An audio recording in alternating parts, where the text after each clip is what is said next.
so I'm going to record it now. So if you've got a question, pop it in the chat box, and then at the end of the evening, at the end of each of our speakers' talk, I will ask those questions. We probably won't do a group Q&A at the end of the evening because it gets quite long. We're going to have 3 speakers. We're going to have our keynote speaker who will do the first talk, and then 2 other speakers. Then we're going to have a little bit of a break, comfort break, gin and tonic break, glass of wine, cup of tea, whatever, hot milk. And then we will come back, and there is an opportunity to be a risky biscuit. So all of you that are now sitting here thinking I'm going to switch my video off, if anybody would like to have a go and take to the stage, take to the screen, I will gift you 5 minutes and you can come up and share. So if any of you are thinking, oh yes, I'd quite like to, just send me a note in the chat box, and then we'll have a quick chat in the break, and I'll tell you what to do. But it's just 5 minutes, and you don't have to prepare anything. You can just be yourself and just share, even if it's just you want to share what you've already heard and your views. So let me know if you want to be a risky biscuit. Okay, the only thing I'd say with a risky biscuit is no religious or political opinions, please. Right, let's get going. So I'm going to introduce you to our first speaker of the evening, the lovely Zoe Morrison. Zoe, are you on the screen here somewhere? I think you are. Yes, I can see you. So Zoe Morrison, I'm going to read the bio for you. Her talk is called How Saving Money and the Environment Changed My Life and How It Can Change Yours Too. So in 2011, Zoe decided she wanted to quit her job to be a stay-at-home mum.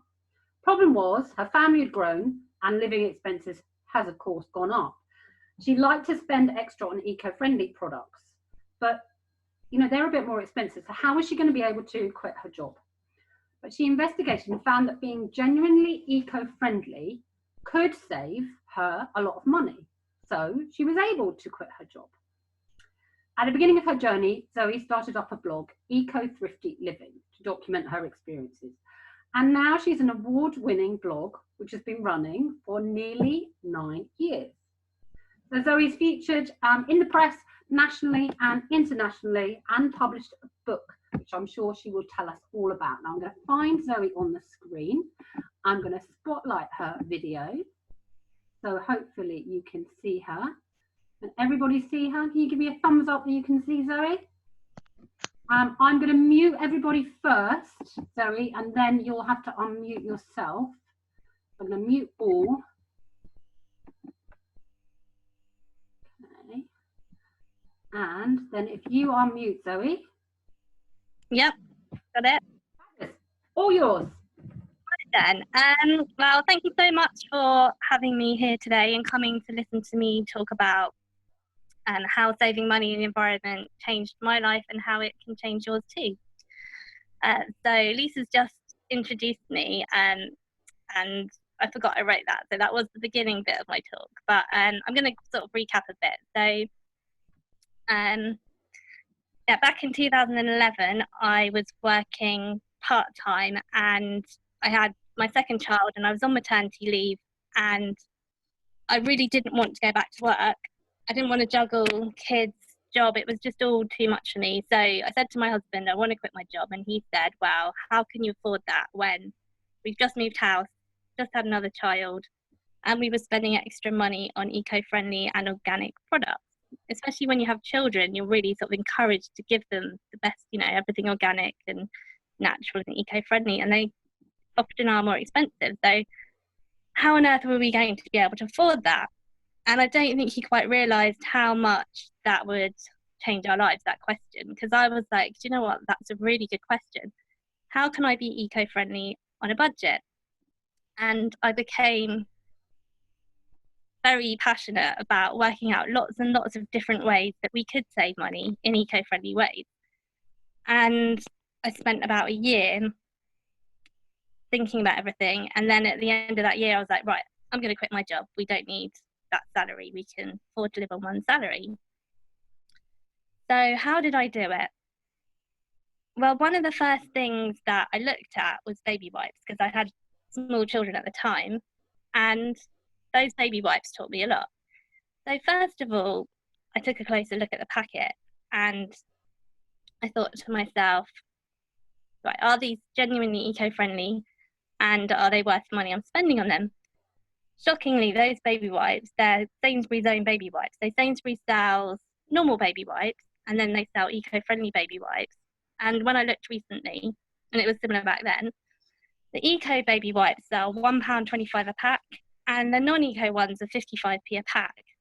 But they look extremely similar. So like one was 70p more expensive. And I was like, well, what's eco-friendly about them? And I realised they both came in a plastic package and neither of the baby wipes were biodegradable. And there were all kinds of ingredients in both of them that I didn't really understand. It turned out that the reason they were called eco was because they had 2 organic ingredients. So I kind of realised that I was just buying into greenwashing and that they weren't particularly eco-friendly at all. So I decided to stop buying baby wipes. And perhaps I could have gone and investigated some more genuinely eco-friendly baby wipes that were perhaps compostable and came in biodegradable packaging. They would have probably been even more expensive if they were even available back then. And at the time I was using baby wipes for everything. I was wiping the floor, I was wiping dirty hands, dirty faces, just anything and everything I was using those baby wipes for. And I decided instead of going out and buying another disposable product, that I could save a lot of money by swapping them for something reusable that I could wash.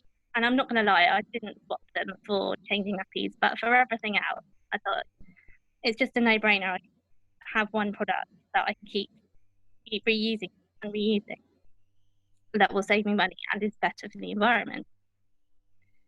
And then instead of going out and buying some wipes, which I could have done and it wouldn't have been a big problem, I took a moment. I thought, well, do I need to spend some money on this? Or have I got something that I could already use around my home? And I found a baby towel that is like one of these cute towels with a little head bit that you put the baby's head in and wrap around them. And my kids had outgrown it. And we didn't need it anymore. So I chopped it into squares and I zigzag stitched around the edges. And it was really good quality towel that has lasted years and years and years. And I've still got some of those cotton reusable wipes that I made from all that time ago. Like some of them have ended up on the compost heap. So from the baby wipes, I learned 3 lessons. Number 1, it was to avoid greenwashing, to stop just paying extra for products labelled eco or natural or whatever it was, and without question what I'm actually buying into.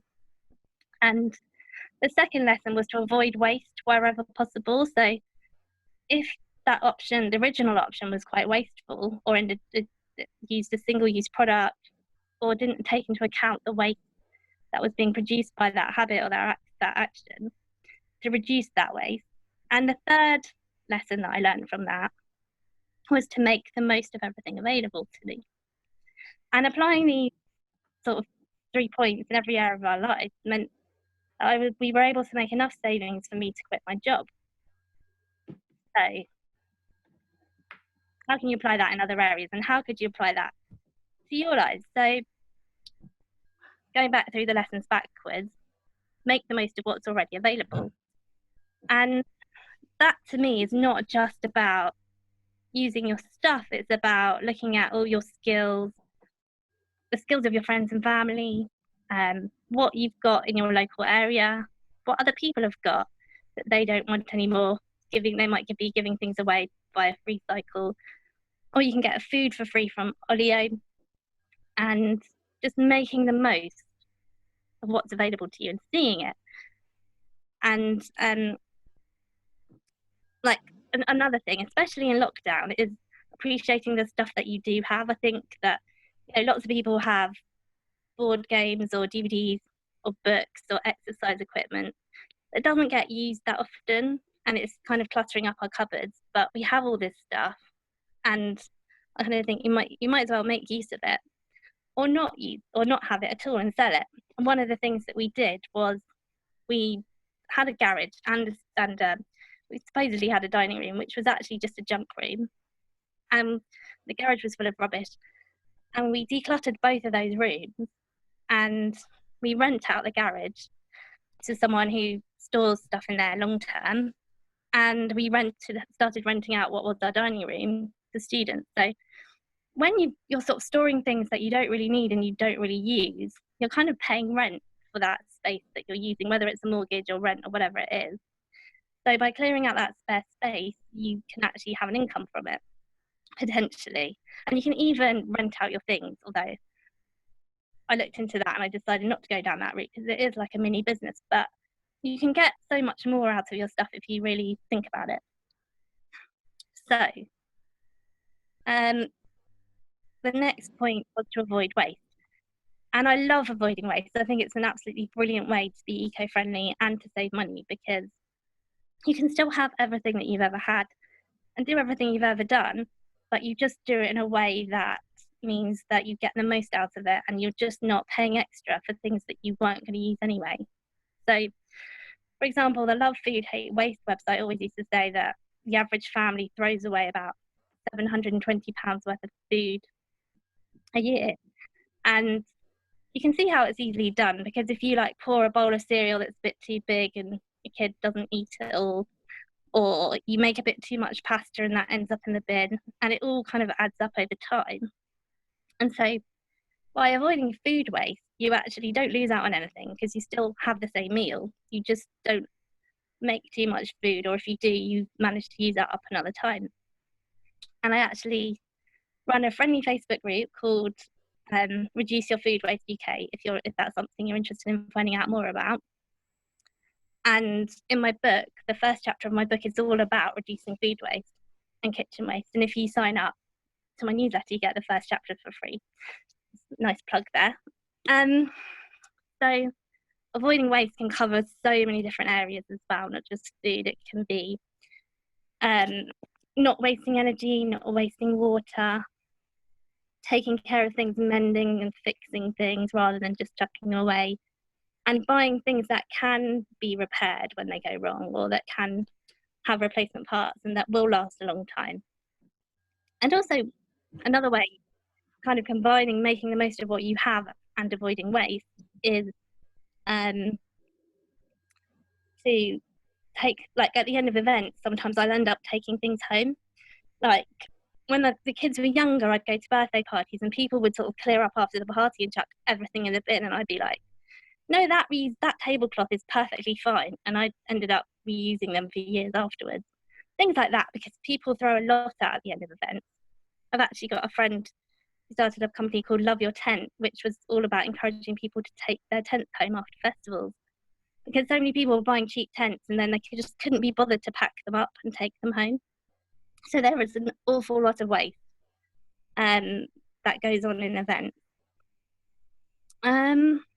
So in the third point is sorry, just looking through my notes. So it was about avoiding waste. Did I miss one out? So I said, avoid greenwashing, avoid waste, and make the most of the things that are available to you. So those are the three main points. And when you sort of look at everything in that way and you think, am I buying into something that isn't as eco-friendly as it first seems? Am I being wasteful in this area? Could I reduce the waste that I produce and save money and get the same experience and the same benefit anyway? And am I making the most of what I already have and appreciating the things I have? And if I'm not, could I sell them and make some money from it? Or could I clear out some space and maybe even downsize or rent out that spare space? And so there are, pros and cons to this lifestyle. And I say the cons, or I'll start with the cons, is that it does take a bit more planning, organisation and time to be like this. And it's a big learning curve, but I found it really fun to learn how to reduce my waste. And it, especially with food, I've had lots of experiments in the kitchen. It can be really enjoyable, and you can get really creative with things that you might have done differently previously.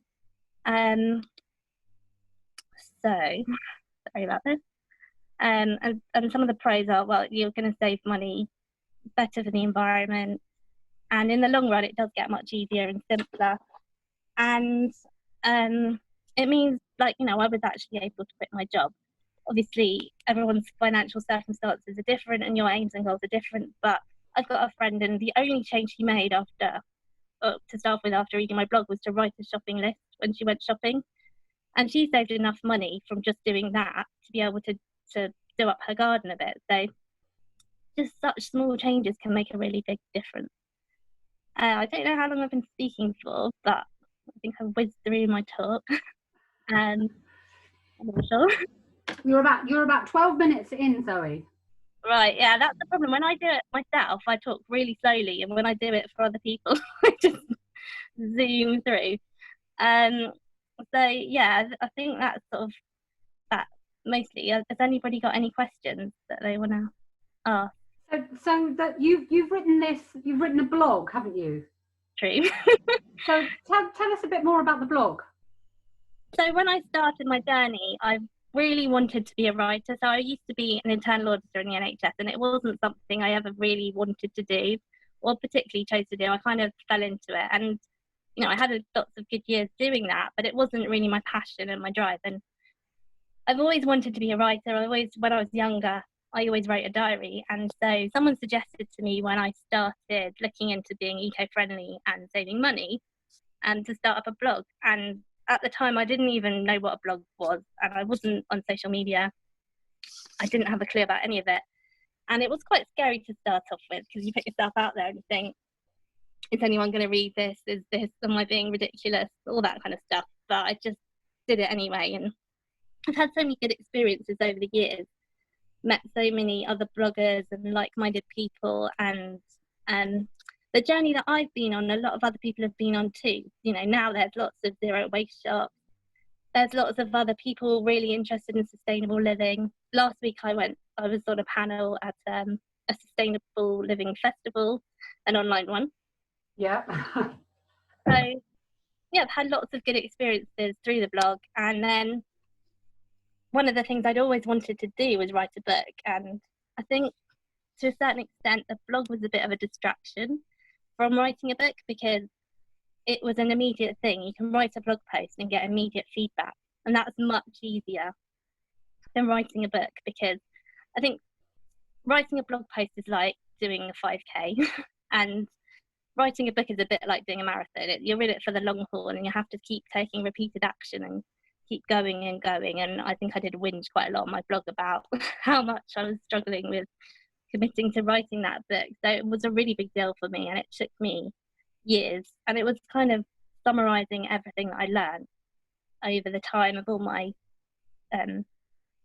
living eco-friendly and thrifty. So yeah, and then I published that last year. And yeah, and I'm now working on some other books. I've been working on a book about reducing kitchen waste, which would be food waste and other things in the kitchen, like plastic and things like cling film and all those kind of things, and saving energy in the kitchen. And also I'm thinking about, well, I'm kind of doing a chapter on having a sustainable diet, but that's I feel like it's very difficult to pin down what a sustainable diet is, because there's just so much conflicting information out there about different things. But yeah, and there's another book I'm going to be working on, which is about reducing wrapping paper at Christmas time. Last Christmas I did a campaign on my blog called Cut the Wrap, which was to encourage people to use alternatives to disposable wrapping paper, because something like enough wrapping paper is used in England at Christmas time to go to the moon or something, to stretch to the moon. And most of it isn't recyclable, because it will contain plastic or glitter and things like that. And there's loads of other brilliant alternatives. I particularly like furoshiki. I don't know if any of you have heard of that. It's like Japanese fabric wrapping technique, where you tie squares of fabric up into all kinds of different ways, and it looks really pretty. I recommend looking it up on YouTube. And I've got some silk scarves that my mum had from years ago that she hasn't used and didn't know what to do with. And I was like, brilliant, I'll have those, and I can wrap up all the gifts in it. So those are my current projects, but I have way more ideas than I actually have time to put into practice. Yeah. Any other questions? That was really, really interesting. Actually, really interesting. And I'm definitely one for using kitchen waste. I hate throwing food away, so I will eat everything as much as I possibly can. My daughters discuss sometimes. They go like, "Mum, are you really going to eat that?" And I was like, "Yeah, I am," because I don't like throwing it away. Has anybody got any questions? If you have a question for Zoe, you are welcome to unmute yourself, or you can pop it into the chat box.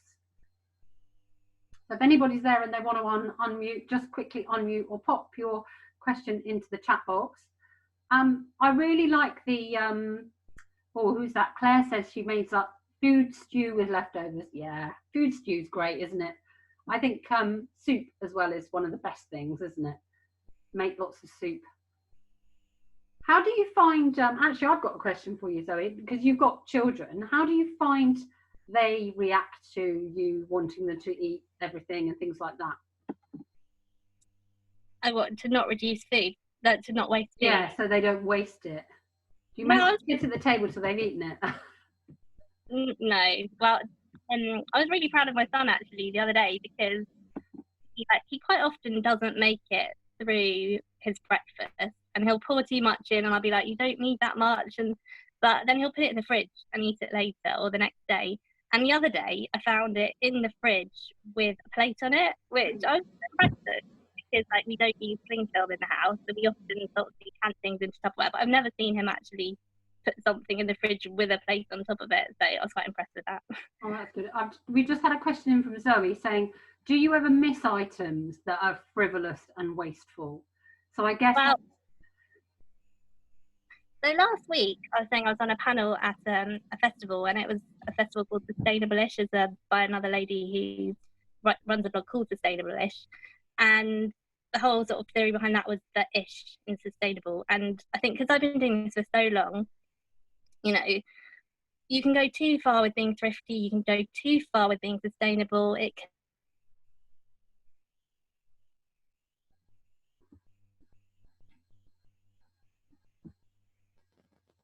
can, and so for me, being thrifty and saving money is not about depriving myself at all. It's about not spending money on the things like I was saying about waste, that if you spend money on food that you're throwing in the bin, and if you save that £700 instead, you can spend that on something else that you want. And it's not that I wouldn't buy things that I want, or I wouldn't have luxuries, or I wouldn't go and do things that are fun. It's just that I would save money where it made sense to and spend it in a measured and sensible way of the things that I really want. So being more conscious about what you're spending your money on, and being more conscious about the things that you have. Yeah. That sort of thing. Yeah, so I still have plenty, I'd still go out to eat, I would still go to the theatre or buy something that I want. Yeah. Fabulous. Okay, somebody's just asked, what is your blog called? It's Eco Thrifty Living, and my book is the same name, but there are a couple of other books. So it's published on Amazon, so don't buy the other. Your book there? Yeah. Yeah, unfortunately my laptop kind of died on me, so I'm now on my phone. But yeah, hopefully you can see that. Oh, cool. Excellent. And you can put the details in the chat box for us as well. Right, I'm just going to unmute everybody so that we can give Zoe a fantastic round of applause. So everybody give Zoe a little clap. I'm going to mute you all again now. Okay, the background noise. Fantastic, Zoe. That's really great. So if we want to look for you, we can find you on Twitter and Instagram at Eco Thrifty, and on Facebook at Eco Thrifty Living. Is that right? Well, sorry, I've muted you now, haven't I?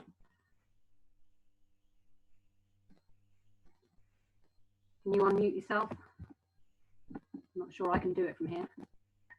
Yeah, I am. My laptop's crashed, so I can't get onto Facebook, and I can't sort of scroll on my phone, unfortunately. But yeah, I think it's Eco Thrifty Living on Facebook. But I've got a Facebook group called Eco Thrifty Living and a Facebook page called Eco Thrifty Living, just to be confusing. And I've got a group called Reduce Your Food Waste UK. Fabulous. Thank you, Zoe. That was amazing. Thank you so much for having me. Super. Lovely. Okay, that was our first speaker, the lovely Zoe Morrison. Now I'm going to introduce you to a lovely, beautiful lady, Jules Francis. The title of her speech is, "Are you meant to be a carrot or a beetroot?" And I'm really interested to know what's going to go on in this. So Jules Francis is the go-to expert for women who are looking to transform their relationship with food by getting to the root of how their past experience might be affecting their present patterns. She helps her clients finally uncover the reasons behind their recurring food issues and to improve their relationships with their bodies while creating an eating lifestyle that promotes freedom and confidence. So before training in the health industry, Jules had an exciting 20-year career as an award-winning makeup artist in the film and fashion industry. She travelled the world, lived and worked in Italy, and is the mother of 2 delightful daughters. They live by the sea with their 2 house rabbits. So Jules, I'm going to find you on my screen. I'm going to spotlight your video. Unspotlight my video. And I'm going to hand over to the lovely Jules. And she has some slides to share with us. So hopefully she's going to share the screen. If anybody can't see the slides or can't see Jules, please can you let me know in the chat box? Fabulous. Thank you, Lisa. You're welcome. Hello, everyone. Good to see you. So as Lisa just introduced, we are going to be discussing the very important subject of carrots and beetroots. And it is a very important subject when you put a twist on that. So I hope everyone's prepared. It's only one of the things we're going to talk about. And I'm going to give you a very speedy introduction, 10-minute speedy introduction into how to transform your relationship with food. So without further ado, I am going to share my screen with you. And hopefully you will still be able to hear me and see me, but also see a few slides. So eat better, look better, feel better. That's quite simply is what I believe everybody should do. Why? Because it gives you an overall happier and more sustainable lifestyle. If you were to put your hand up now, if I was to say, well, actually, let me just reword that. If I was to offer you a list that said healthy food for weight loss, who would put their hand up and say that they would like it? Let me just see a show of hands of who anyone has got their video camera on. Anyone would like it? Okay, few of you. So if you haven't got your camera on, but you've got your hand up, basically you're not ever going to receive that list because it doesn't exist. So a lot of time people look for that list, they look for what to eat for weight loss, and they trawl the internet and they look for all these different dietary advice, but you're not going to find it because everybody is different. And that fundamentally is what we're discussing this evening. So what do your food choices really mean? Because somebody might go for the choices on the left and somebody might go for the choices on the right. But what do they really say about you as a person? Well, actually, it says quite a lot. It not only says that you care about your body or you don't care about your body, but it also says what's going on internally with you with regards to your emotions, with regards to your individuality, with regards to whether you judge yourself, etc. So in order to explore this very important question of what do your food choices really mean, all that's needed is a touch of courage to step through the doorway and see what's on the other side. Because some of us can stay on one side of the doorway and complain about it forevermore and constantly go through this exploration of what diet should I go on, and what should I be eating, and what should I not be eating. But actually, if you step through the door with a bit of courage to really explore what's going on and really see what the root is of your struggles with food, eating, weight, anything like that, you might just get to the answer. Because with a little bit of courage, people get life-changing transformations.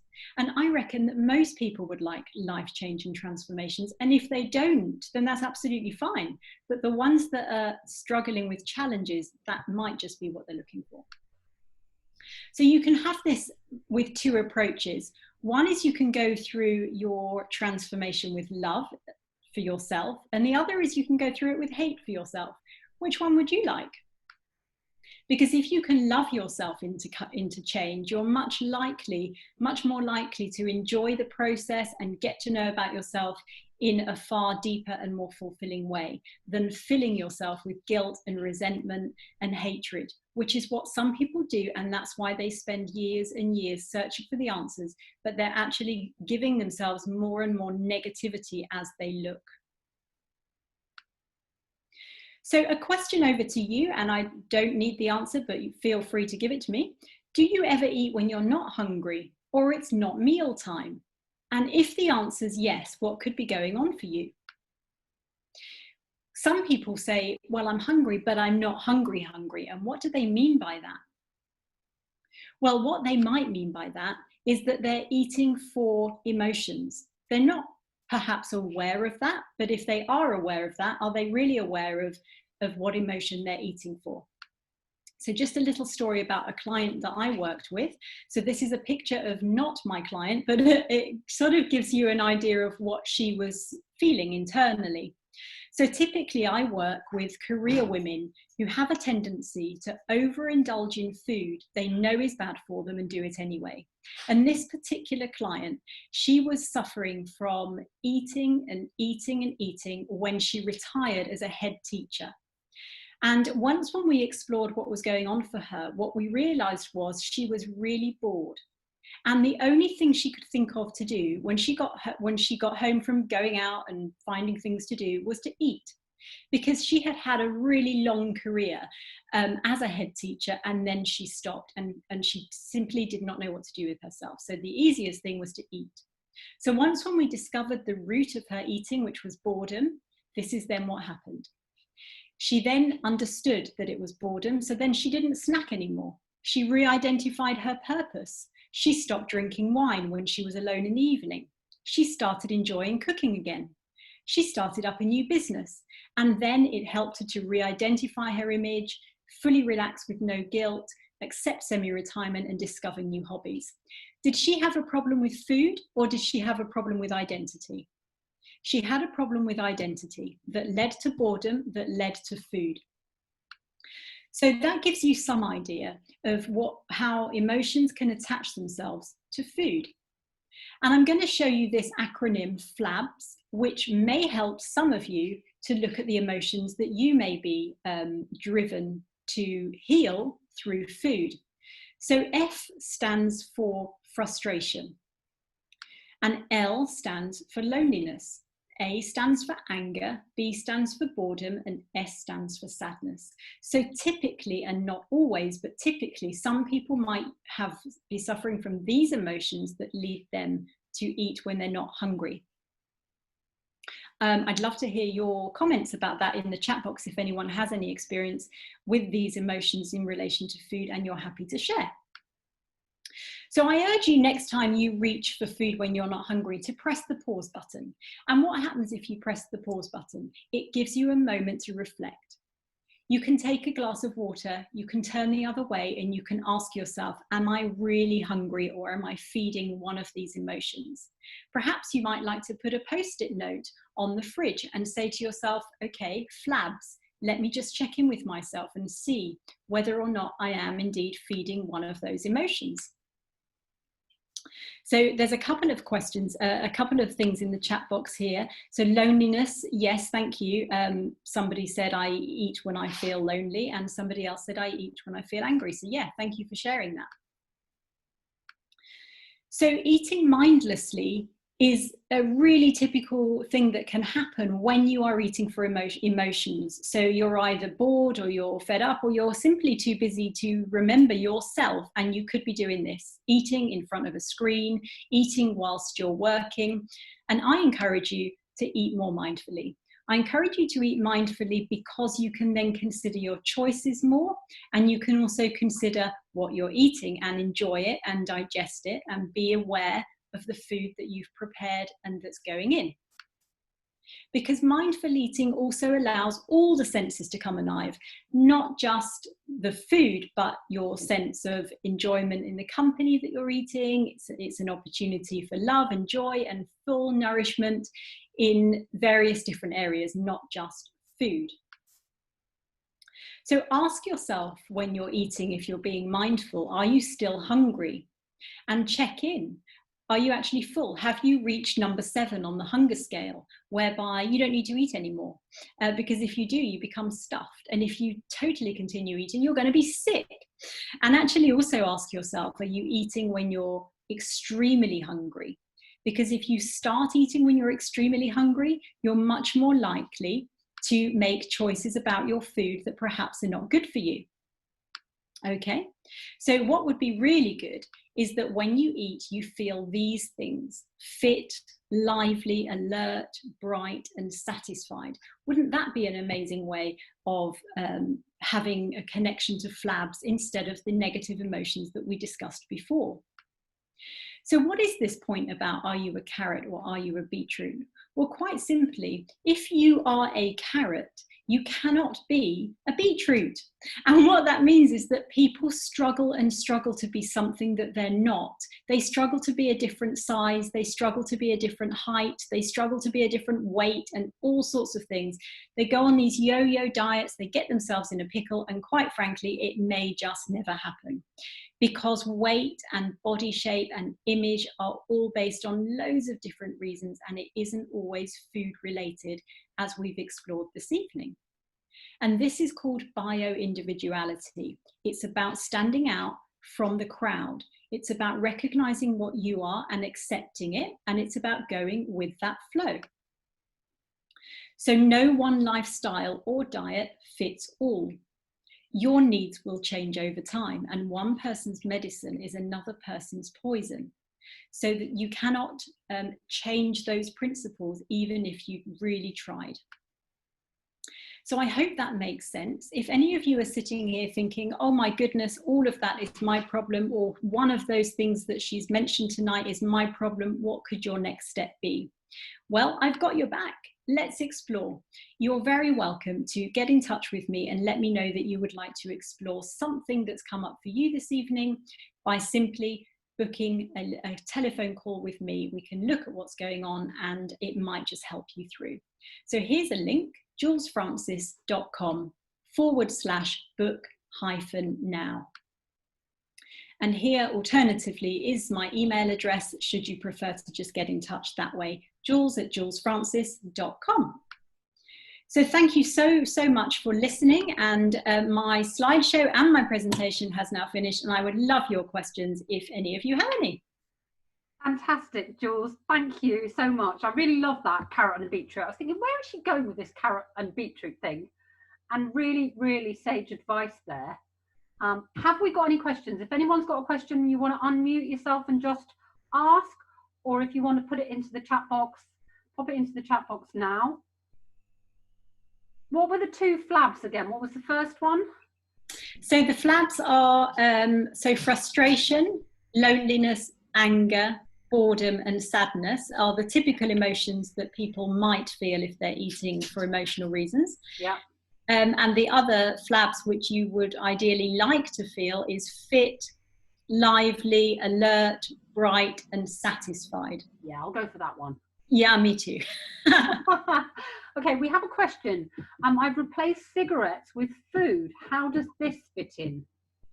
Thank you, Helen. That's a really good question. And it fits in the same way, because actually it's never about food. So whilst I am an expert in the overindulging or over consuming of food, it has the same place if you're using cigarettes, if you're using alcohol, if you're using gambling, if you're using social media. It's that overindulging of that thing that you know is not good for you in some way, but you're doing it anyway. So you've replaced cigarettes with food. If you stopped the food addiction or whatever it is that you've got, you then may be at risk of replacing it with something else if you don't get to the root of why you feel you need it in the first place. Once when you get to the root of that, you'll stop replacing it for something different. I hope that makes sense, but if it doesn't, feel free to reach out directly. Cool. And then can you see Matthew's comment? Well, classic piece of only eating when really hungry. I simply don't realise I'm hungry when I'm busy. Why? Why? Yeah. How? Wish I could be like that. Because, Matthew, you're not focusing on your body. You've gone into your head. So you're a classic case of only eating when really hungry. I simply don't realize I'm hungry when busy. When you're busy, you're focusing on what's going on in your head, what you've got to do, your to-do list, your action, and your body is calling for you, but you're not really in tune. So if you sort of get more in touch with the mindful awareness of, you know, your rhythm and your body, you then can make choices about what time of day you should eat, and get used to when in the day it works for you to eat, how long you need to digest between meals, etc. I hope that helps. Excellent. And then you can see these. I can see this. Yeah, I'll just read it out. Great presentation, thank you. What are your thoughts on various diets like paleo, keto, and how that fits in with the psychology of eating? My personal belief is that most issues come down to the psychological barriers you have talked about, as opposed to fixing by following a particular diet. Interested to know your thoughts. Yeah, so diets, it's a big question. Diets basically cannot suit everyone for various different reasons, and that is the bio-individuality that we spoke about. So some people would greatly work well on paleo or keto, and others it may be a terrible choice for them. Let me just read do you bring the two together or just focus on psych? I bring everything together in order to help the individual find the right path for them. So if it works that someone should cut out various different foods and introduce only certain foods, then I'll encourage that, but not because so-and-so expert says that paleo is the best or vegan is the best, but because that's the best for the individual. I hope that answers your question. That was really interesting. Sorry, do you mind me just... the reason I was asking is just because, so my background, I did a talk a few things back, and my background is I was ill for quite some time, and I spent a lot of time following lots of different diets, and they didn't do anything for me. Yeah. And in the end, I fixed it through neurological, psychological stuff. Exactly. And it's just really interesting to see your talk, because I think that a lot of people spend their lives trying to fix things through diet, whereas actually, of course, we have to be healthy, but the majority of the time, in my opinion, is it does come down to the kind of underlying issues that are fueling that behaviour. Absolutely, and thank you for sharing that, Lauren, because absolutely, and the reason why people can spend years trying to heal their relationship with food is because they don't have the courage to explore the psychological reasons that they have this challenge, and they go down the wrong path of looking at diets, which inevitably will just keep on going back to the point if they don't clear the root. So that's absolutely right.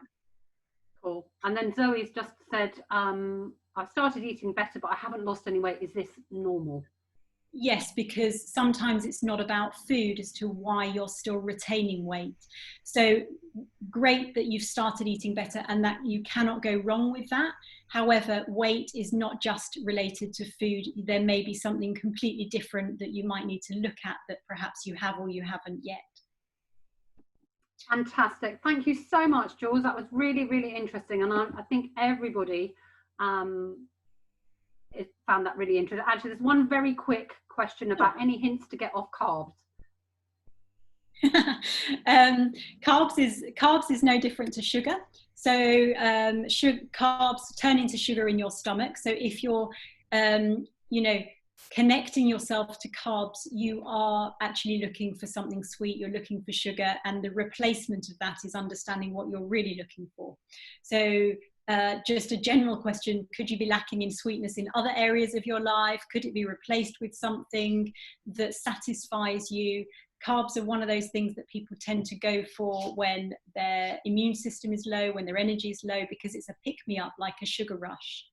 So you might want to explore how to engage your energy in a more natural way rather than using carbs to do that.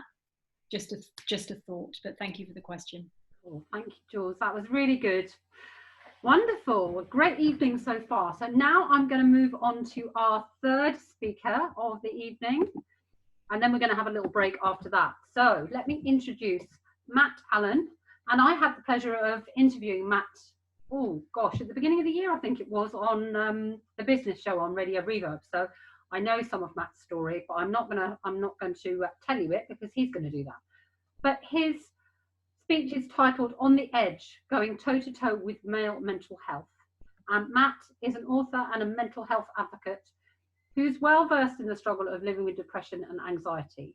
And he wrote a novel, On the Edge, which depicts the internal battle that rages for a young man fighting negative thoughts, but not feeling able to talk about them openly. So juggling writing with a full-time management career, Matt is passionate about promoting mental health awareness in the workplace and sharing his previous experiences to help others support their staff and ultimately get the best from them. So I'm going to hand over the screen and spotlight Matt and hand you over. And remember that we're over here, not over there. So much, Lisa. Thank you for that. Very warm welcome. The other speakers today have been fantastic, and there seems to be a food-based theme throughout. I won't be eating anything, but you might catch me supping on a Guinness just to get me through the next 10 minutes. So I'm not a professional speaker by any stretch of the imagination, but I do love to talk, tell tales, like I said, in my own voice. So I hope you agree with me to some degree. So a little bit about myself. My name's Matt. I'm 42 years old. I was brought up in central Brighton, but for the last 3 years or so, I moved with my young family to the lovely village of Bloomfield.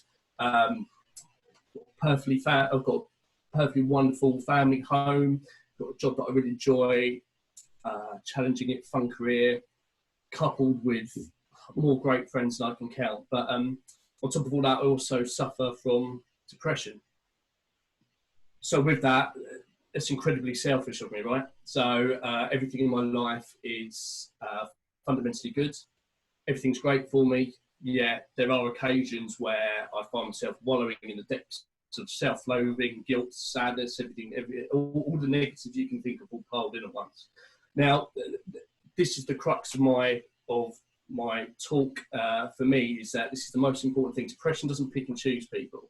It doesn't care if you're young or old, privileged, destitute.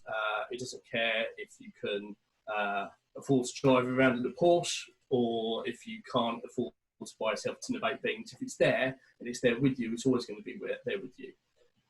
Something I've learned over the years is the only way to deal with it fundamentally is to accept it. It won't be cured, it's not going to go away, but you can certainly manage it to a degree. Now, I made the conscious effort to stop using the past tense a long time ago. So I would have conversations, or maybe having a talk with somebody, and I would often say, oh yeah, I know what you mean. I had depression once. I used to have depression. And I think that line brings with it a sense that it's gone away, like a cough or a cold or a broken arm that's fixed itself. It hasn't at all. It's always there. And it's just that sometimes my lifestyle choices, my getting out doing exercise, getting to the gym, things like that, allows me to have a bit of a break from it. And it's not always like that, particularly since lockdown and things like that. I've been struggling, as I'm sure lots and lots of people have. And there have been times where you really do hit a low. So fundamentally, that's my main motivation for writing. So writing, I always found that as a real element of escapism. So I would write articles here and there for online magazines. One of the magazines that I wrote for a period of time was the Lad Bible. So we know that's changed an awful lot over the last few years. And what I would do is I would write an article and I would see it getting shared thousands and thousands of times, and that would give me an absolutely great hit. That would feel, it was like a drug. It was fantastic. But what I would never ever do is I would never look at the comments that were written underneath, because all it would take was be one person say something negative about what I'd written, or identify a daft typo or something that I'd missed, and they would say something disparaging about it, and all of those thousands of likes and shares and everything like that hit me really, really hard. So one day I broke my own cardinal rule, and I was looking through the comments, and someone very eloquently wrote, "You shit author."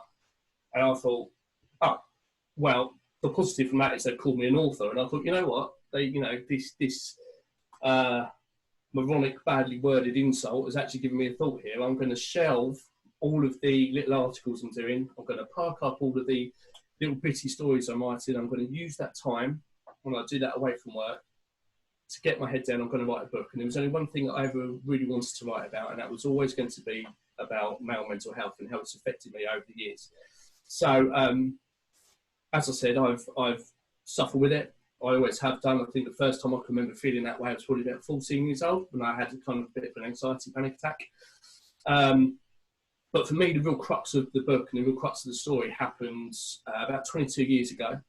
I was in my very early 20s playing football, Sunday, Saturday league, and it was all of this very much banter-filled lads atmosphere. And one of the guys on the team was a lad called Jeremy, called Jez, and went out for a drink on one Friday night, and then had a phone call on a Saturday that after he'd had his drink and left us, he'd gone to the cliffs down at Brighton Marina and walked off and had taken his own life. Now, nobody saw that coming. Nobody had any idea at all that he was struggling mentally. He had girlfriends, family, like it ticks all the boxes again, but no one knew, no one, not his family, no friends, everyone was so shocked and confused by it. But it made me think, Christ, I'm not the only one that feels like that. This is something that I had no idea about. So again, it comes down to male perception that we will not talk about, we will not open up. When you hear a story like that, I know that there are some people that think, you know, it's a cowardly action to do. I don't see it like that. I can't imagine the courage it takes to walk to a cliff edge in the way he did. You know, is it selfish? No. I think that the state of mind the person is in when they do something like that, they're doing it for the right reasons. They're facing something terrifying because they genuinely, wholeheartedly believe that the world would be a better place without them in it. Their friends would be better without them. Their family would be better off without them. And that is this immensely complicated weave that depression makes. And it makes you think things that when you're not in that state, you know it's completely irrational. But whilst you're there, it really resonates with you. And sometimes it goes too far. So why male mental health specifically? I guess for me, you know, some facts and figures that are nowadays pretty well publicised, but never were back then is, you know, in men under the age of 45, it's the biggest killer in men, suicide. So I read on the Samaritan statistics not so long ago, they compile lots of information about this kind of thing, and they've got out of every 100,000 men, 16 of those 100,000 will take their own life. Compared to 100,000 women, 4 of them will. So there's a really big differential there. And what I believe it comes down to, and the main one for me, there's lots of reasons, but for me, it's all about communication and the way men share stories and the way they talk to each other. Now, for generations now, it's been hammered into young men, you know, don't get upset. Men don't cry. I caught myself saying to my 4-year-old son not so long ago, come on, big boys don't cry, come on, up get. And I thought, oh God, that's, you know, it's just such a way of life that even for someone like me who's really wary about things like that, you know, caught myself saying it. So the things that men say, they say that they've learned to deal with it, they just accept it, that they should live their life feeling miserable. I've done that. They don't want to be a burden to other people. Absolutely, I've done that. They're embarrassed and they don't want to appear weak. Again, all of those things, they're the top reasons why men don't seek help. And I tick all of those boxes with aplomb. I would say that I never wanted to see my GP. When I first did it, it was really enlightening. Medication isn't for everyone, but now I take it every day and it's just become part of my daily routine, same as cleaning my teeth. I don't notice it. And now I know that depression and mental health is an absolutely perfectly legitimate reason to see a doctor. It's a perfectly legitimate reason to reach out to your boss, to friends, to family if you can. We are coming away from this man's man world. We are coming away from the elements where I tried to open up to a friend, God, many years ago, about 15 years ago now. And what he said to me was, you're scaring me talking like that. If you say that again, I'm going to come down there and give you a slap. So that is a perfect example of male banter, you know, tackle a problem with aggression, tackle a problem with a swift hand, you know, and that's something that we are getting away from, but we certainly need to concentrate on it more. Now, a statistic that I saw recently when I was preparing for this talk was actually quite shocking to me. So for every 1% in employment rise we get, the suicide rate in men goes up by 0.79%. So in the current climate, that is such a difficult thing to comprehend. As men, we judge ourselves against others. We strive to be financially successful. But if you're depressed, you lose motivation, you can't concentrate, you may fall behind with your work. Pressure mounts up on you, you get more depressed, you may get demoted, you might lose your job. Straight away you're in this spiral. Then you're no longer financially successful. You see your friends doing better, you get more depressed because of that. And this is how it goes on and on and on. So I guess I'm conscious I'm hitting my 10 minutes. So for me, just to summarise, I guess the only way to break that kind of awful spiral is to be open, is to talk about it. And most importantly for me, it is to tell people, if you feel that way yourself, be stubborn. Be so stubborn, stay around, stick around for everybody, it will get better. Beat depression, let's all try and do it together. Thank you, Matt. And I've heard your story before, and you know, I've heard it again tonight, and it's really, really great. So Lauren said, brilliant talk. And I think Mo made a comment, found that, so Muhammed said, I found that doctors simply load you up with the SSRIs. Was that your experience? Oh, really? I've also just seen your private notes, Lisa, telling me to sit still. Sorry about that. I get all. Okay, don't worry. Yeah. So that was a really big deal for me. I didn't want to go onto medication. Absolutely did not want to do it at all. Couldn't think of anything worse. The stigma I had attached to it was one of such immense dependency that I would never be able to get off of the medication. The conversation I had with the doctor, it was suggested that I go onto medication. I took his lead with that, but that wasn't the only thing. So it wasn't a case. I think it depends on the doctor. It depends on individual experiences and circumstances. But what I've found is that I truly believe it's in the calibre of your doctor. And if you feel your doctor is just writing out a prescription and telling you to go away, they're not doing their job properly. There are lots of charities open there for you to talk to, and there's also, there are, believe it or not, very good programmes on the NHS which can get you help, which I did myself for a period of time, and all that was generated by my doctor, helped by my doctor.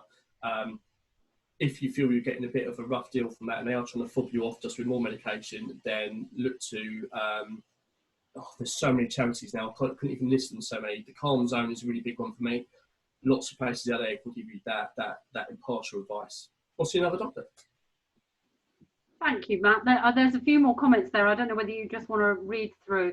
And I seem to remember when I saw you on the radio, you had reached out to Samaritans as well at one point, hadn't you? Is that right? Oh yeah, a particularly low ebb for me. I was the planning I was taking to fundamentally take my own life was becoming quite meticulous, which suddenly struck me as, wow, you know, this is getting to be a very serious problem. I am going to do it, or there's a high chance I'm going to take action. And on the day when it got particularly bad, that's when I called the Samaritans. And the way that I've described it, and the only way that I can describe it, is like a helium balloon about to fly away. And the person on the end of the phone reached up and grabbed that balloon and pulled me back down to earth because I was gone. And that was a real moment for me that really helped me, and has helped me for years since that phone call. What the work they do is absolutely incredible. Abby's just asked, have you got any advice for people that may be worried about a loved one? Yeah, I mean, there's a great book actually called, here it is, it's called, this isn't my book, it should be a picture of my book, it's called Living with a Black Dog. And it's a fantastic book, and it gives really straightforward, fantastic advice about what to say to people, what not to say to people that are suffering from anxiety, how to deal with your own worries, because what people tend to forget is the person living with someone suffering from depression is under just as much pressure. And that book is absolutely brilliant for demonstrating and helping you come to terms with what it's like to live with somebody who suffers from severe mental health issues. I thoroughly recommend that book, as well as my own, of course. Yes. Remind us, the name of your book is? On the Edge. I've got one here because I can't shift them, to be honest, so I've got a box for it. So there you go, On the Edge by Matthew J. H. Allen. It's me, and it's available on Amazon. Fabulous. That's amazing. Thank you so much, Matt. We're going to take a little bit of a break now. So we're going to have a 10-minute break. But I'm going to leave the Zoom room open. And if anybody's there and you want to have a chat with anybody, I'll cancel the spotlight on Matt's video. So that should be undone now. So if you want to have a chat, you want to send any messages to any of the speakers so far, please do. Grab a drink, go for a wee, cup of tea. I'll have a cup of tea if anyone wants to make me one. And we'll be back at, what's the time? We'll be back at 9:20. Now, before you all go, any risky biscuits out there? Nobody's volunteered so far. So now is your chance. If you want to be a risky biscuit, Helen Hollingdale, I can see you looking promising there. No pressure, honestly. If anybody would like to just grab the screen for 5 minutes, let me know. Just drop me a quick message in the chat box.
Hello, hello, hello. Is everybody back? Have we lost anybody?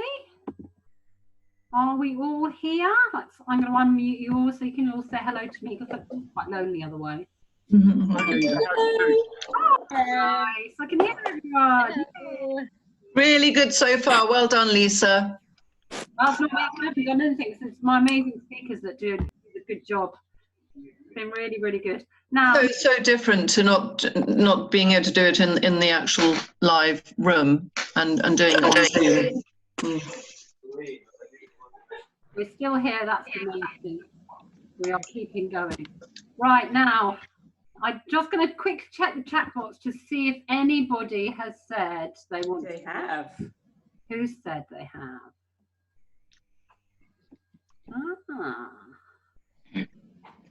Mo, you have, yeah. So you're gonna do a little practice run because I know you're going to come and speak formally in a couple of months' time. Yes. It's a good job to do the Risky Biscuit. That's how I started, and now I'm hosting the event. So I'm going to mute everybody. And Mo, I'll spotlight you, and you have 5 minutes. I'll wave frantically when you are finished. And if you unmute yourself, then you are very welcome to go. If I can find you on my screen. So many people on the screen. Where are you? Oh, can't find you. Oh, there you are. I found you. I'm going to spotlight you. If you unmute. 5 minutes. Thank you very much. Thank you very much, everyone. First time for me joining the call, so bear with me, but I really appreciate the talks that have been given, and I thought I'd take a quick risk and share a little bit about a reflection that was going through my head, very well connected to the talk that Zoe gave, particularly on the eco stuff. But the thing that I've been doing over the last couple of years is growing my own herbs and my own little things that I enjoy, like basil and mint and things like that. And I'll show you guys an example. But what I found is the learnings that came from growing those particular plants. I don't grow plants in soil only. I also grow plants in hydroponics, and I'll show you that in a minute.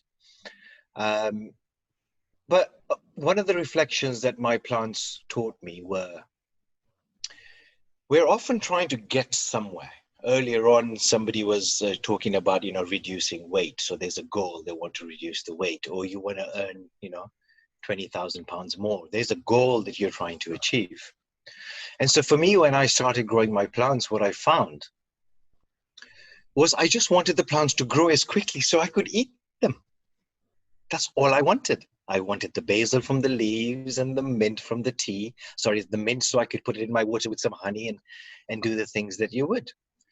And then I realized a few things. I realized, oh, look at these plants.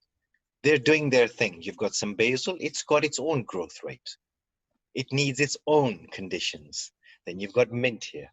This mint plant takes a little bit longer to grow, but when it grows, it releases some pungent leaves that are minty and have a flavorful tea.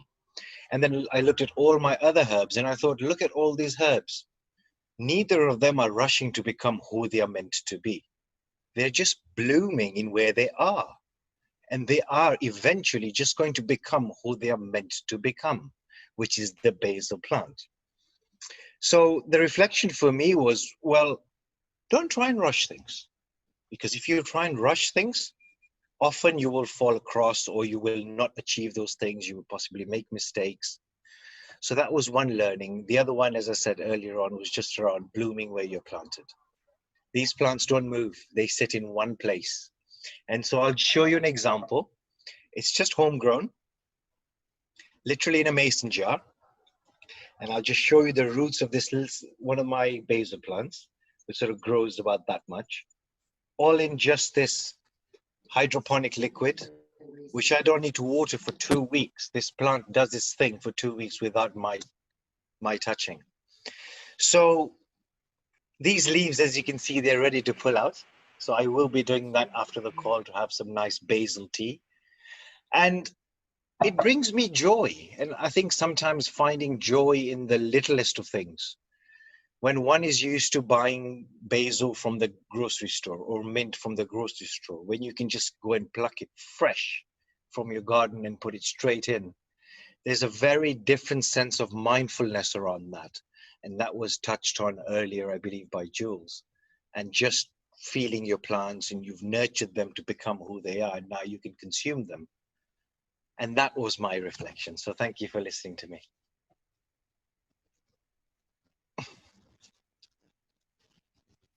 Sorry, I'll unmute. I'm going to unmute everybody. Hang on. I want to give Mo a clap. Well done. Thanks, Mo. Thank you. I forgot to unmute everybody for Small basil plant looked amazing. Thank you. really good. Thank you. Amazing. Perfect example of a risky biscuit there. So Wonderful. just to share some thoughts that you have.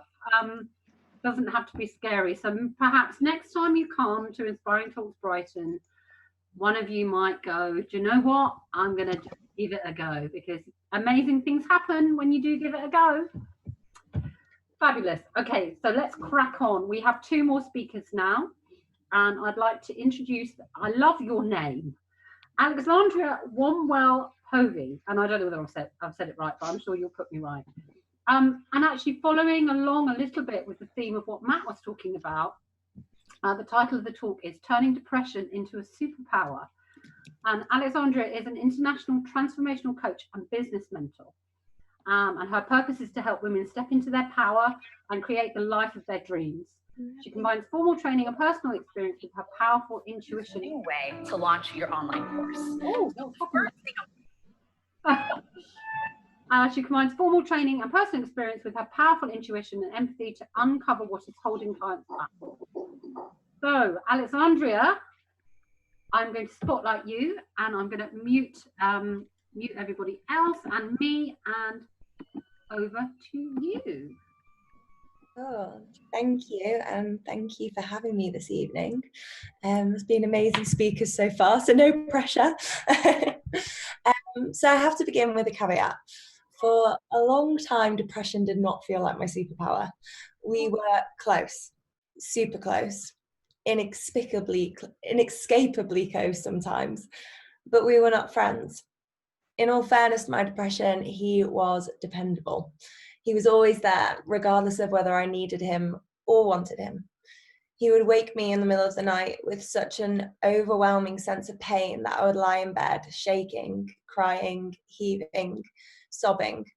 He was like the reverse of a bad dream. It was a living nightmare that I was shaken back to in those moments. He'd follow me to social gatherings too, and we'd even get ready together. So depression liked to comment on what I was wearing, how my hair looked.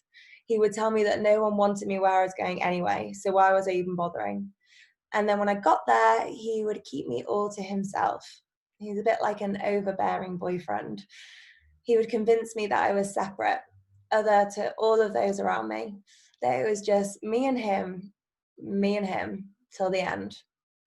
Sometimes I'll admit I invited him in. We would lie there together, feeling everything. With depression, I just felt like one big Achilles heel. So no, for a long time, depression did not feel like my superpower.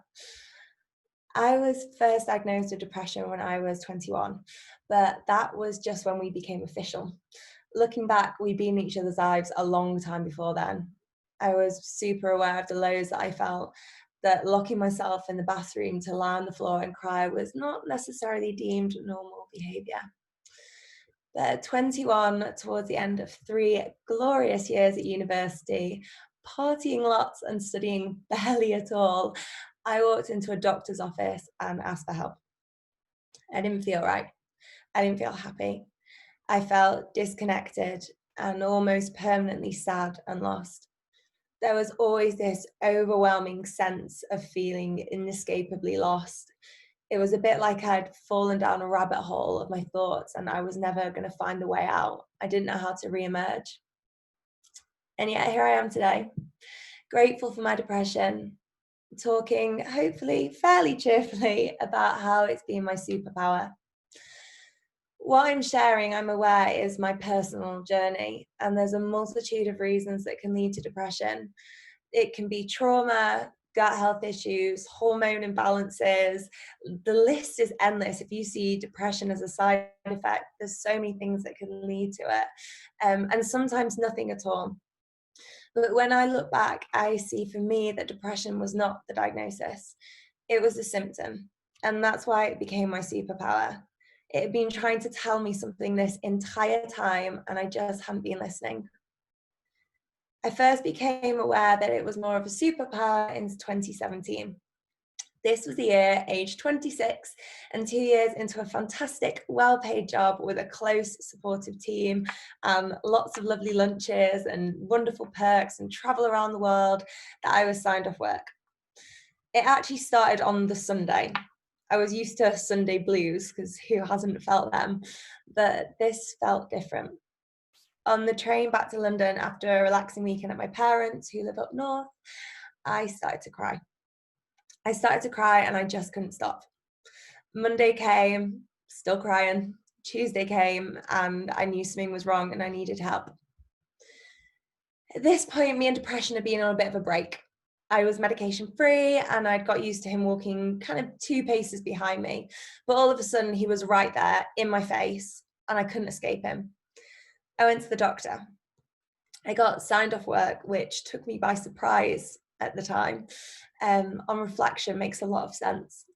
I popped my Valium, I lay there and I let the world get blurry. I had no interest in doing anything. I didn't want to watch TV, I didn't want to read a book, I didn't really want to even eat, which is pretty unheard of in my life. As the week dragged on and my Valium supply started to dwindle, I became aware of something else though. I wasn't happy. I know that might sound obvious listening to my story now, but me and depression were so close that I'd stopped even asking why he'd begun to hang around in the first place. And this was the first time when I was sat in my room, a little bit like I guess we've had now with everything that's going on in the world, but I had no external distractions, no external pressure, no external noise, no wine to numb things out or food to binge. And I just had to look at myself. And I saw I really didn't like my life, that I'd created this world around me that just felt so un-me that it was making me unhappy. I had always been a good girl who liked to party, admittedly, but a good girl. I went to the good school, I got amazing grades, I took the A-levels that were deemed best for my future. I studied a degree because what else do you do after school? And then I got a master's because I really like to go for things. When I was told that my plan to work in Topshop and then travel the world didn't really cut it, I did what I was told to do. I got a good job in a good industry with a great paycheck. I had a flat, I had a boyfriend, I was ticking all these boxes, tick, tick, tick. And I thought if I ticked all these boxes, it would add up for happiness. I'm super aware that I'm really privileged to have had those opportunities, yes, but privilege doesn't make you happy. Options don't make you happy when they don't feel like options to you anymore. So it was only at this point that I'm lying in my room, Valium wearing off, that I saw how unhappy I'd been for a really long time. And suddenly having a good job, having great grades, earning money, doing a job I found honestly so boring and so pointless, seemed thoroughly unimportant compared to being happy. That was the first day I chose me in a really long time. And things started to flutter back into my life as soon as I did. So the week after, I picked up a paintbrush. It was the A-level that I'd wanted to take, but I'd been told that it wasn't academic enough. I handed in my notice at work. I refused to respond to the fear that others projected onto me because I didn't have an onwards placement, shall we put it. Finding a job I loved to me, though, sounded thrilling and so much less scary than staying where I was. A lot of people thought I was brave at this point, but they didn't realize that the fear of continuing the way I had been was much less scarier than the unknown. I began to write, not contracts, not reports, not emails, but observations, reflections, hopes, I started a company. I made jam. I made it in my kitchen, and I managed to turn it into a national brand. We got stocked in Ocado, Selfridges, Holland & Barrett, all these amazing places. And it showed me that I can make anything happen if I want to. And when depression did start to creep back in, I recognized it this time, and I took the time to consider what it was I truly wanted. You can't break those patterns that you've had instilled in you over a lifetime overnight. I looked and I saw what I wanted to do. You see, like a lot of superpowers, I had to hone my skill. I had to work out what the signs were when he was creeping in. I had to learn to decipher the messages. I had to strip away the external noise, the desire to be successful at any cost, to be a functioning human, no matter how dysfunctional I was feeling on the inside. I had to learn to listen to him, but not let him drown me. It led me to what I do today, helping other women who have been locking themselves inside bathrooms crying on the floor, helping other women who hear the whisper that says, not this, but they don't know how to answer it. The women who have been convinced that they are ill and that something is wrong with them because the way we've been told to live doesn't work for them.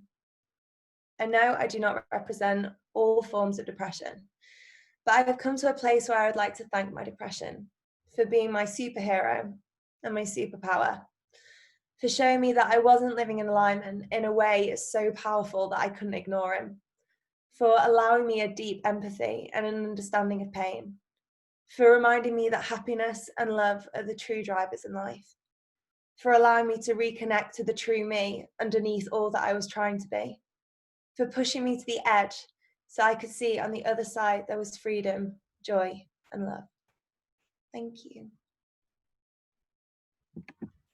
That was amazing. Thank you so much. Has anybody got any questions? I'm going to unmute everybody actually. So we'll do a little clap. Thank you. All right. So let me have just a quick check with the chat box to see whether any questions. Lots of comments. Very lovely, amazing talk. What's the jam brand called? And are you still making it? It's still a company, but I don't run it anymore. So I do coaching with women now instead. But one of my good friends runs it. So it's called Cham. It was a health food jam. So it was chia seeds, no refined sugar, all natural, all the things I believe in. Yeah, healthy jam. Yeah, healthy jam. I should think Jules will approve. Yeah, this is a really good question actually, because I picked up on this as well. So Sam's asked, why did you choose depression as a he? I did think about when I was sharing this that I didn't want people to think it was, giving depression in general the persona of a he. I think for me it was making sure I had separation so that I could recognize that depression wasn't me. It was something that was part of my life, but it wasn't necessarily taking over. And I think when you do that, it's really helpful to almost give it a persona separate to you, so you can recognize that it is separate. And I think that's individual for everyone. You know, I know the image of a black dog, for example, is really popular. I know a book was shared earlier about the black dog that kind of follows you around. But for me, it felt quite aggressive and quite like I said, like this overbearing boyfriend. And that was just the way that it worked for me. But, you know, it could have been a she, it could have been an animal, it could have been a kind of, I don't know, mystic, ghostly figure. It was just how it resonated for me in my own life. Yeah. Fantastic. That was really, really, really heartfelt. And actually you and Matt have both shared something very deep and personal. That's hard to do. So well done. It was really, really great. Does anybody have any more questions? No. Okay, so let's finish off with our final speaker of the evening. And actually it brings us sort of back to where we began, because we're going to be talking about environmental issues again. And we've got the wonderful Claire, who's been very, very patiently waiting. So Claire, coaching change creators. So Claire empowers conscious leaders to create a ripple effect of sustainable change via mindset coaching and mentoring. Living in harmony with and sustaining our beautiful blue planet are big, big drivers for Claire. Claire brings to her clients a fluidity that combines her skills and knowledge from years of employer, adventurer and ocean advocacy to help you navigate out of overwhelm and fear. Now, I've seen a little clip of Claire's slides and they look amazing. So I'm going to spotlight Claire. I'm going to mute everybody first because we've got a little bit of background noise. So I'm going to mute everybody. And then I'm going to spotlight Claire while she shares her screen. Unmute Claire and hand over the stage. It's all yours. Great. So hopefully, if anybody can't see the slides, please let me know. Hopefully everyone can see those. And thank you for still being here. For those of you who don't know me, I left my successful legal career back in 2017 and pivoted to become a mindset and blue health coach and IEMT practitioner. But I also took up kayaking and became involved with some groundbreaking expeditions to pull plastic out of the waterways to inspire a tide of change in awareness around plastic and to connect people with the stuff that we buy and how it ends up in the sea. And I'm super proud to have been part of several different projects, and as a total, I've been part of teams that have removed about 10 tons of waste from our natural water environments. And water has played a huge part in my life and a massive part of my journey of recovery from trauma and my own mental health struggles. And water wisdom runs deep, and I don't profess to be an expert by any means. And it's been really hard writing this talk actually, because I flippantly gave the title and then sat down and wondered how on earth I could do it justice. The ocean is wiser than all of us, and surely we know that. So what can I add? So as the imposter syndrome and doubt monsters ran through my head, I came back to the ocean, my water, and I found myself on Brighton Beach looking for inspiration. And then I remembered that we're all imposters in our big blue, and that in itself is exactly the challenge that we're facing. When we look out to blue, we see an empty space, sometimes calm, sometimes glimmering, also sometimes stormy and often unpredictable. Great metaphors for life itself.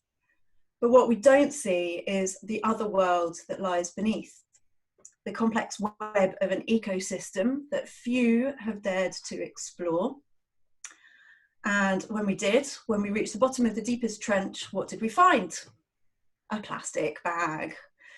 Now, I don't need to tell you the human impact that we've had on our blue planet. Sir David has done a great job of drawing attention to the issues that we face. But change is slow and challenging. And for me, I think the missing link is understanding our connection with blue. So Celine Cousteau sums it up really well for me. She's the granddaughter of Jacques. And she says, part of me doesn't want to know why I love the water. A part prefers to see its effects as magical, something unknown, indeed unknowable, but deeply felt. But when I consider what's at stake and the fact that we must encourage people to change their behaviour and shift government policies if we're going to restore the health of the world's water systems, I've come around to agreeing it's time to share the magic.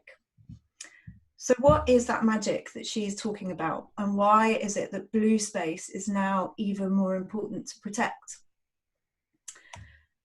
So here is a photo of my water, the ocean, and I was going to ask what senses that this evokes for you. I can't actually see the chat, so if you want to put something in the chat, do go ahead, but I can't see what you're putting right now. So just, yeah, have a look at the scene and how does it make you feel? And have you ever noticed that you have some of your greatest ideas when you're on holiday or sat by the pool or on the beach? Being in blue space evokes in us this meditative state, a quality that's now often referred to as blue mind. And that's why it's a calming and it's a creative space, and it often evokes like a childlike curiosity. And it also affects us physiologically in that our shoulders relax, our breath slows down, and it has an effect on our happiness and well-being. And many scientific studies over the last 10 years have and continue to document the link between spending time in and around our water environments and the benefits in inducing positive mood and reducing negative mood and stress, even more than green space does. And interestingly enough, fountains in urban spaces have also been found to have a similar impact. So being around water, it stimulates our vagus nerve, so that connects our heart, head and gut, and powers up our parasympathetic nervous system, and in turn helps us to move from red mind to blue. And red mind is our natural fight and flight reaction. In physiological terms, it's the release of a cocktail of neurochemicals that are designed to help us to escape predators. And here you can see the neuroscientist Catherine Franson. She defines red mind as an edgy high characterized by stress, anxiety, fear, and maybe a bit of anger and despair. Sounds familiar, right? Red mind has become part of the new normal that we are experiencing right now. And the heightened awareness and exhilaration that we have during red mind, it can be useful. It keeps me on track on my sea kayak when I'm in choppy waters, but dwell in red mind for too long and you will eventually burn out, which is grey mind. And here in Brighton, I count my blessings every day. I'm feeling immensely grateful and privileged to be able to visit the ocean at will. And I'm fully aware that that's not the case for everyone. But you can connect with blue water spaces if you have access to a river or a lake, but you don't need to have access to any of that. You can just take a cold shower, soak in the bath, mindfulness practice, they all evoke this blue mind state. And also the great thing about our brains is that we can fool it into being somewhere else. So have you ever noticed yourself daydreaming about a holiday that you've been on, or even about to go on, because our brain, we're lucky enough that we can conjure up an imagination about the future. So everyone has their water, you know, that beach holiday or a lake or a pond, just a special place around water, maybe even that refreshing splash of cold water on your face at the end of a long day or a long night. But everyone has their water. So I just invite you just to take a second just to think about what your water is. And maybe just, if you feel comfortable, just close your eyes and just go there now and see what it is that you see and hear what you hear, and just notice what you feel when you're there at your water space. And take a couple of deep breaths while you're there. And you might notice that your breathing slows, or your body relaxes, your mind clears. And while you're thinking about what you're noticing, the ocean is breathing you, because the ocean provides us with over half of the oxygen in the air that we breathe. It's about 70%. So every second breath you take, the oxygen is provided by the ocean. So it's not an optional extra for humanity. So now have a look at these two photos and think about what emotions they evoke. So a friend of mine works on safety ships up in the North Sea. So this one at the bottom is a picture from his office. And this is a stark reminder of who's boss on this blue planet of ours. It humbles me and evokes awe in me at the same time, and reminds me how small I am in the greater ecosystem of our blue planet. But it also reminds me that this huge wave is made up of tiny drops of water, and each drop has a part to play in creating this huge force of nature. And we are water, quite literally. An average adult is made of 50 to 65% water. And it also fascinates me how this boat is bobbing around with the rhythm of the storm, and how it's designed to accommodate the changing flows. And it does feel a bit like we're all in a bit of a storm at the moment. But luckily for us, we're also designed to go with the flow. So ask yourself, how is your boat functioning for you or your business at the moment? Are you buoyant, treading water, a sinking ship? If it's the latter, maybe it's time to stop and reflect and to check whether you're battling against the tide or going with the flow. And I've tried battling against the tide before on one of our kayak trips, on the River Severn in fact, and I can tell you now it didn't get me very far. It drained me of all my energy and resources in the process. But as soon as I let go and allowed the tide to take me with its flow, I could think clearly again. I hauled out, found a safe place and made a new plan. So it's also worth remembering that nothing is permanent, just like a drop of rain, and everything that we're going through right now will pass. We often try to control the uncontrollable and stake our life on things that are ever changing. But spending time in blue space takes us out of our heads and evokes outward perceptions. And when we watch the waves, we can notice the ever-changing qualities, and we can relate that back to our lives and the ebb and flow of how we live. So just like with this beautiful sand whale, all things great come to an end, but there is one constant always, and that is our breath. And that's why mindful practices can really be helpful to evoke blue mind and to create space within. Even better, to practice loving kindness within your practice, and that has the effect of dropping a stone in water. It sends out ripples. So the health benefits of water is one half of the story, and the hope of the multidisciplinary research into blue health is hoping to influence policymakers and get people around the world to step up and protect our natural water spaces. And I feel hope.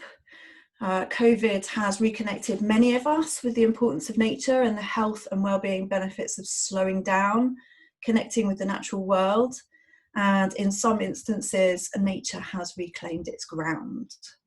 And recently, you can see from that Guardian article, it reported that we're now more concerned about our quality of life. And for sure the old system is broken, so wouldn't it be amazing to brace the system like they have in Bhutan, where they measure their growth via a happiness index instead of GDPR? And Surfers Against Sewage, SAS, they did a survey recently and found that most people after lockdown are looking forward to going to the beach. I think they're already here, judging by the last couple of days in Brighton. But also over 90% agreed that the pandemic provides an opportunity to rebuild an economy around taking care of the ocean and climate. And a whopping 90% said that their daily behaviour and attitude will be modified in some way. So how to create that balance amid fear and amidst the storm? So find your water and connect with it, whether that's in reality or virtually. Be okay with the uncertainty, play with it, like find some childlike curiosity in it. And remind yourself that we are more liquid than solid. We can go with the flow. Find new ways around obstacles and challenges. And ask yourself, how are you assuming that the past influences the future? And if it doesn't, then what kind of future could you imagine? And so I just wanted to end as Wallace J. Nichols ends his book, Blue Mind. All I really wanted to say is this: get in the water, walk along the water, move across its surface, get under it, sit in it, leap into it, listen to it, touch the water. close your eyes and drink a big glass.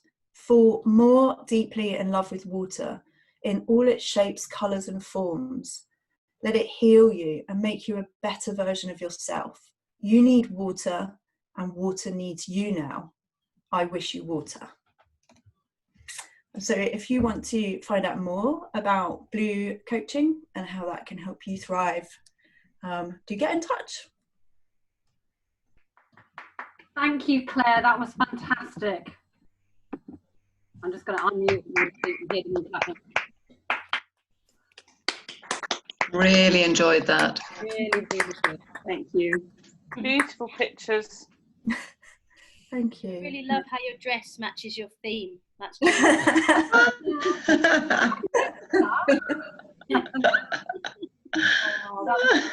going to leave you all unmuted for now.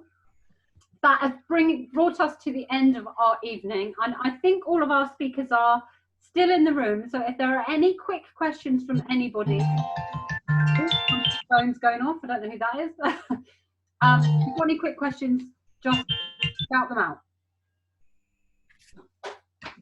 Give you a couple of seconds. Thank you very much for coming. My young daughter is just going to pop her head around the corner of the screen now. Now you're here, you've got to come in and say hello. Oh, this is me here. Hi, Lily. This is Lily. It's Helen, who used to teach you drumming. Oh, hi. Hi, Lily. Hi, Lil. Anyway, I hope you've enjoyed this evening. So have you got a smile on your face? Yeah. And a head full of inspiration? Yes. Yeah. Yes. Fantastic. Really, really great to see everybody. It's been another fantastic evening. Please, if you have a chance to just leave us a quick review on our Facebook page, that would be fantastic. It's always really handy for people to know what to expect, to understand what they're going to hear. A huge, huge thank you to my speakers this evening. You have all been amazing. Well done to Mo for his Risky Biscuit. It wasn't as scary as you thought, hopefully. But now you just need to prepare your talk for when you come and speak in July. So that's it for this evening. Our June event, the tickets are live on sale now. It is on the 18th of June, Thursday the 18th of June. So if you want to come along to Thursday the 18th of June, you can find the tickets. They're on Facebook, they're on Eventbrite. You won't find the list of the speakers in there yet because I didn't have time to put all of that in there, but in the next couple of days, they will be up and you can learn all about our speakers. So thank you all very much. I hope you've had a lovely evening.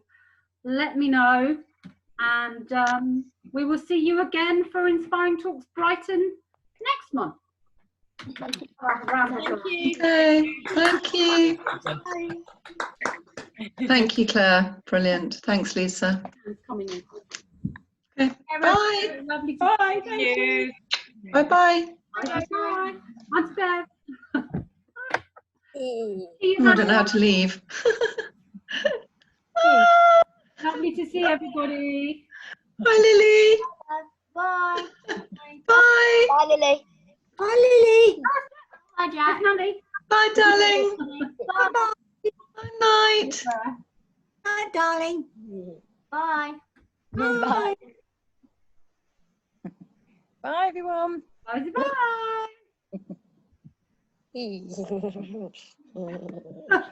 We can hear you, Jack. I know.